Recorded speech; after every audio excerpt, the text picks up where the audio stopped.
যাদের বয়স বেশি এবং যাদের ফুসফুসের দীর্ঘমেয়াদী কোনো অসুখ আছে তাদের অবশ্যই ভ্যাকসিন নেওয়া উচিত। তো ইনফ্লুয়েঞ্জা ভ্যাকসিন যে প্রতি বছর যদি তারা নেন তাদের কিন্তু তারা বেশ ভালো থাকেন এবং এটা কিন্তু অনেক রকম উপকার করে। যাই হোক, আমাদের এই ইনফ্লুয়েঞ্জা ভ্যাকসিন এটা খুবই ইম্পর্টেন্ট এবং এটা কিন্তু হৃদরোগ প্রতিরোধে সাহায্য করে।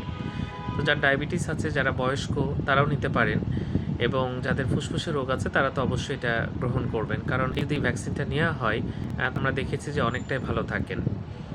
সিওপিডি খুবই কমন এবং যারা ধূমপান করে তাদের সিওপিডি বলে একটা রোগ হয়।